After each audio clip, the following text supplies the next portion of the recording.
Salut tout le monde. Aujourd'hui, vidéo consacrée à l'univers de Tolkien.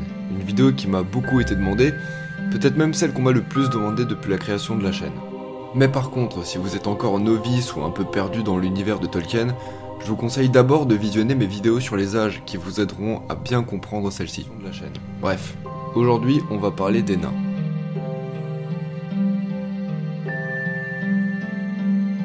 Les nains, contrairement aux elfes et aux hommes, n'ont pas été créés par Ilúvatar, mais par le Vala Olei le forgeron, époux de Yavanna, qui partage avec elle l'amour des éléments terrestres et qui façonna la terre Arda au commencement des jours. Seulement, Olei était bien trop impatient d'admirer les premiers enfants du monde qu'il a contribué à créer, et il voulait à tout prix avoir des apprentis à qui enseigner son savoir, et cette hâte le poussa à se cacher sous une montagne de la Terre du Milieu, à l'abri des regards, afin de créer ses propres enfants. Et c'est ainsi qu'il donna vie aux 7 pères des nains, à qui il leur apprit le Khuzdul ou Nanien, une langue qu'il créa spécialement pour eux. Mais Ilúvatar découvrit finalement les agissements du Vala. Il lui reprocha son impatience et lui fit constater que les nains ne pouvaient agir par leur propre volonté, car seul Ilúvatar est capable de conférer le libre arbitre aux créations d'Arda. Olei avoua ses fautes. Ilúvatar eut pitié de lui et de son désir, et dans sa grande bonté accepta d'adopter les enfants d'Olei, à qui il n'apporta aucune correction, à la condition qu'il ne s'éveille qu'après la naissance des elfes, qui devaient être les premiers-nés sur Arda. Tolkien écrit dans le Silmarillion: alors Olei s'empara d'un grand marteau pour écraser les nains, et ses larmes coulaient. Mais Ilúvatar eut pitié d'Olei et de son désir, à cause de son humilité. Les nains pris de peur se courbaient sous le marteau, et ils baissaient la tête et imploraient pitié. Le Vala accepta, et les nains furent alors plongés dans un profond sommeil, dont ils ne sortirent qu'après la venue des premiers enfants d'Ilúvatar sur Arda, plus précisément sur les rives du lac Cuiviénen. Les 7 pères des nains prirent alors vie. Le Vala les inhuma dans plusieurs lieux éloignés, et de ces 7 pères naquirent 7 clans. Les Longbarbes, dont le père Durin s'éveille au nord des monts Brumeux, à Gundabad, les Barbes de Feu et les Torses Larges, dont les pères s'éveillent au mont Dolmed, dans les montagnes bleues, les Poings de Fer et les Barbes Raides, dont les pères s'éveillent dans un lieu inconnu à l'est de la Terre du Milieu, les Boucles Noires et les Pieds de Pierre, dont les pères s'éveillent dans un lieu inconnu à l'est de la Terre du Milieu. Les nains font donc partie des plus anciens peuples de la Terre du Milieu. Ils sont de petite taille, entre 1m20 et 1m50, ils sont forts, robustes, vigoureux, résistent facilement à la faim et à la fatigue. En bref, ils font d'excellents combattants, d'autant plus que leur savoir-faire à la forge leur permet de s'équiper des meilleures armes et des meilleures armures. Sans parler du mithril, un métal rare d'une grande solidité qui n'est exploité qu'à Khazad-dûm, utilisé comme cotte de maille notamment par Bilbon et Frodon. Mais les nains ont aussi leurs défauts, leur soif d'or et leur cupidité n'est un secret pour personne. Une cupidité qui aura d'ailleurs eu pour conséquence de réveiller le Balrog de la Moria en l'an 1980 du Troisième Âge, alors que les nains creusèrent trop profondément dans la montagne. Les nains aiment les minerais et les métaux précieux, qu'ils recherchent dans de grandes caves, ces mêmes caves qui leur servent de lieu d'habitation. Des royaumes souterrains immenses et majestueux.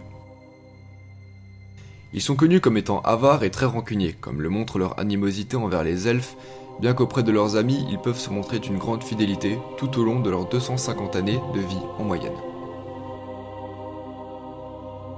Concernant les femmes naines, elles sont très dures à différencier des hommes nains du fait qu'elles portent elles aussi la barbe qui n'est jamais taillée ou rasée tout au long de la vie du nain qui la porte.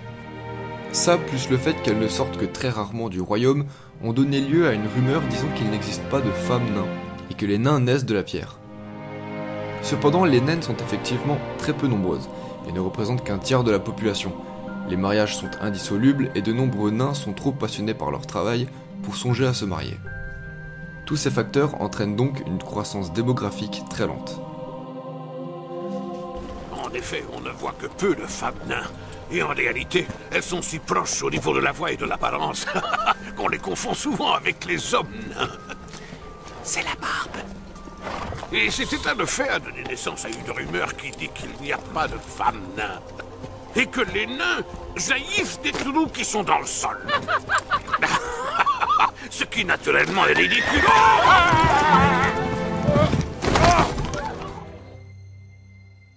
En ce qui concerne le Khuzdul, la langue des nains, son évolution a été très différente des langues elfiques ou de la langue des hommes. Déjà, elle n'a subi que très peu de transformations depuis que Olay l'a enseigné aux 7 pères fondateurs. Les seules variations que l'on peut détecter sont dues aux longues distances qui séparent les différentes maisons naines, mais rien qui ne puisse les empêcher de se comprendre. Aussi, les nains n'enseignent jamais leur dialecte à une personne d'une autre race. D'ailleurs, le Khouzdul est très rarement utilisé en présence d'une personne appartenant à un autre peuple. Cependant, quelques elfes ont eu la chance de pouvoir étudier cette langue, mais de manière générale, les peuples elfiques se désintéressent de cette dernière car ils considèrent que le Khouzdul est lourd et disgracieux à leur oreille. Durant le Troisième Âge, les nains jouèrent un rôle important dans la guerre contre Sauron. De 2793 à 2799, les nains des 7 maisons s'unirent pour défaire les orques présents dans les monts brumeux, du mont Gundabad jusqu'au champ Osiris. Les orques durent fuir en direction de la Moria et là fut tué Azog durant la bataille d'Azanul-Bizarre. Cette victoire ne permit pas aux nains de récupérer Khazad-dûm à cause du Balrog qui hantait toujours les lieux, mais elle permit cependant de rendre les monts brumeux plus sûrs. En 2941 eut lieu la bataille des 5 armées, durant laquelle les nains eurent un rôle très important, et qui permit de libérer la région d'Erebor et aussi la reconstruction de Dale. Durant la guerre de l'anneau, Gimli rejoint la communauté de l'anneau. Pendant cette même guerre, eut lieu la bataille du Nord qui opposa les Orientaux aux nains d'Erebor et leurs nombreux alliés. Au final, nombreux furent les nains qui marquèrent l'histoire de la Terre du Milieu. Et c'est tout pour cette vidéo consacrée au peuple des nains. J'espère qu'elle vous aura plu, si c'est le cas n'hésitez pas à la partager et à vous abonner si c'est pas déjà fait. En ce qui me concerne, je vous dis à bientôt pour une prochaine vidéo. Prenez tous très soin de vous, salut tout le monde.